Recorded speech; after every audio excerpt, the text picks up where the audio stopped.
So, Formula One, the Brazilian Grand Prix sprint qualifying, as Lando Norris gets pole position, um, and Kimi Antonelli finishes second. Oscar Piastri third position. Fourth position, Russell. It's McLaren, Mercedes, the top four, and then you got Aston Martin, who did really, really well. Verstappen should have been up there with the way how he was quite close in sector one and sector three, but in compared to Lando Norris in sector two, he's way off. And yeah, but let's talk about the qualifying in general. Lando Norris got pole position. He's been on it like for the whole of Friday yesterday.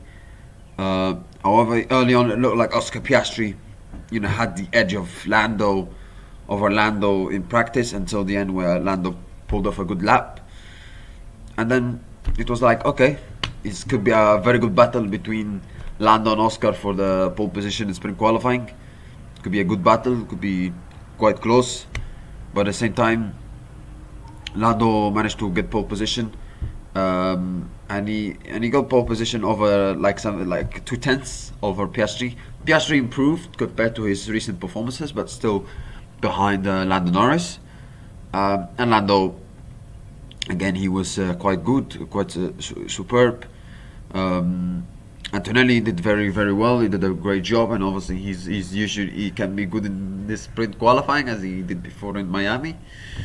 So yeah, good performance from Kimi Antonelli, considering he's had some struggles and this season, but he was fantastic, very good, and he could have got pole position if he maybe just improved in his sector two, but except that he had a very, very good performance. And yeah, second position behind Lando Norris. Oscar Piastri third, George Russell fourth. Aston Martin did very, very well. Alonso's fifth, Stroll seventh. Alonso was first position in Q2, and I thought, like, okay, could he finish in the top three, top five? But he had a great he had a great qualifying, and so is the Aston Martin's Lance Stroll.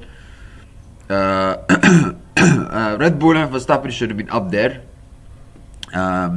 If you look at Q1 and Q2, they were quite competitive and they were not far away from pole position. But Verstappen, he had problems in the sector 2, and he said he was not happy with the car, saying it's undrivable. And he made some mistakes in sector 2. Not mistakes, but it's been all weekend. Sector 1, sector 3, Red Bull have been quite competitive compared to the McLaren. But in sector 2, absolutely way off. 4/10, 5/10 behind Lando Norris, which is not good enough for Verstappen, and he was not happy. He was shaking his head, and he was not happy, and you can understand why, because his title rival started in the top 3 when he's starting in 6th position, and yeah, it's very frustrating for Max, of course. But still, points are scored in the race, so still it's difficult to really put 100% judgment. But the problem is Red Bull can't change the car because it's a sprint, so they can change the car after the sprint race in the park firm, and get some data, get some information for the race, and then in the sprint race, and then before qualifying, the original qualifying, they will get the information and the idea how to use the tires, etc. So yeah, Charles Leclerc 8th, Hajar 9th, Hülkenberg 10th. Lewis Hamilton was out in Q2 due to Charles Leclerc spinning. And yeah, Haas, I thought they would be better. I thought they would do better than they did last time, but not better. But I thought I expected more from what they should, but maybe they're saving their pace for the qualifying and the race. Williams not so great. So yeah, my prediction for the sprint race, I think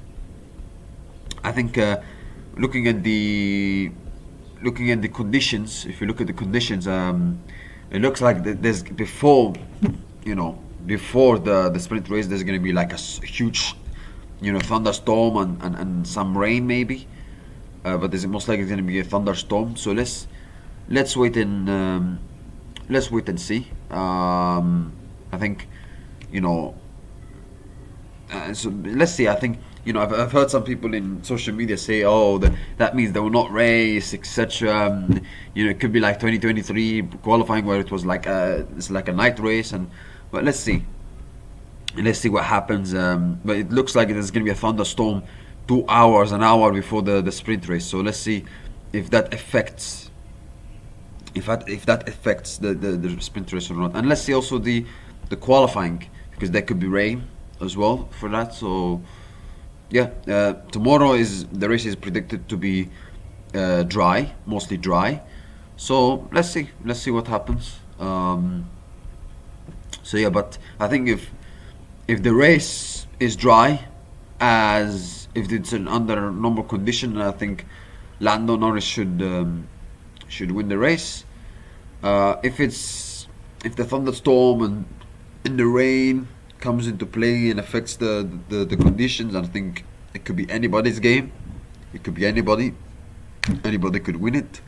However, McLaren, even though in the wet they have good grip, they have insane grip, and they have good management of their tires. So, the people who say, oh, the two McLaren drivers, they usually struggle in the wet, but every wet race McLaren have won all of them.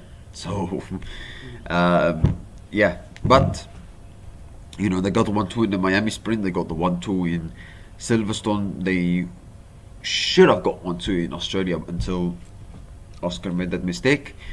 So, but they done really well. Like, they have a good grip. Even if it's wet, I expect McLaren to be very, very strong. So, yeah. My score. So yeah, my prediction for the sprint race, I'm going for. You know what? I'm going for a surprise here. I think Antonelli will win. I think so. I think Antonelli will win. I don't know why, but I have this feeling something strange might happen in the sprint. I don't know why. But Antonelli will get first position, second position Lando, and third position. Could Max come back? I'm going for Oscar, but don't doubt Max Verstappen, because Max Verstappen could, catch Fernando, catch Russell, potentially catch. Who knows? But let's see. So yeah, Kim Antonelli winning the race, second position Lando, third position Oscar. So that's my prediction. So yeah, it's gonna be interesting sprint. It's gonna be interesting qualifying. It's gonna be very interesting, but at the same time, and I think the drivers, like, you can see the way Max Verstappen was shaking his head, and how Lando was quite happy after the pole position. You can clearly see that I think the drivers who are fighting for the title right now, the three drivers, I think they are, they are gonna take the sprint seriously right now, because everything can be decided by 1 point. Every qualifying, every race, every sprint qualifying, every sprint is very, very important. It's like a final from now until the end of the season for those three drivers, because the title could be decided by 1 point, by 2 points, by 3 points. Like, for example, Lando is ahead of Oscar, but by 1 point. So yeah, I think every point counts. Every point counts. Every second, everything counts now, because we are getting closer to the end of the season. Still 4 races, 2 sprints. It's getting closer and closer. So every detail, every millisecond is very, very important. So yeah, but before I end this video, I want to say something about. I don't think I said it in the last episode, if it's for the preview, if I'm not mistaken. Zach Brown, he was talking about, managing the 2 drivers, Lando Norris and Oscar Piastri, and he was saying that what happens if Max Verstappen wins the title, etc., etc. And he says, I would shake his hand, say, "Well, job well done, congratulations, etc., etc." He also said, "We are also aware of 2007." And then he says, "I would rather lose the title to Max Verstappen than favor one of his drivers." I mean, let me get the full quote on. Let me get the what he said, because I don't want to twist anything. Okay, so yeah, let's get what he fully said. I shake his hand and say, "Job well done. I want to make sure if we don't win, he beats us. We don't beat ourselves. That's important. And we're well aware of 2007. 2 drivers tie on points. One gets in the front, but we've got 2 drivers who want to win the world championship. We're playing offense. We're not playing defense. And I'd rather go, we did the best we can and our drivers tied in points and the other guy beat us by 1, than the alternative, which is telling one of our drivers right now, when they're 1 point away from each other, oh, I know you have a dream to win the world championship, but we flipped a coin and you don't get to do it this year. Forget it. That's not how we go racing. The best way to win the constructors is to finish first and second in the championship. And the best way to win the drivers' championship is to have 2 drivers going for the drivers' championship. And in the event 2007 happens again, I'd rather have that outcome than all the other outcomes by playing favorites. We won't do it. We're racers. We're going racing. Oh my God! I mean,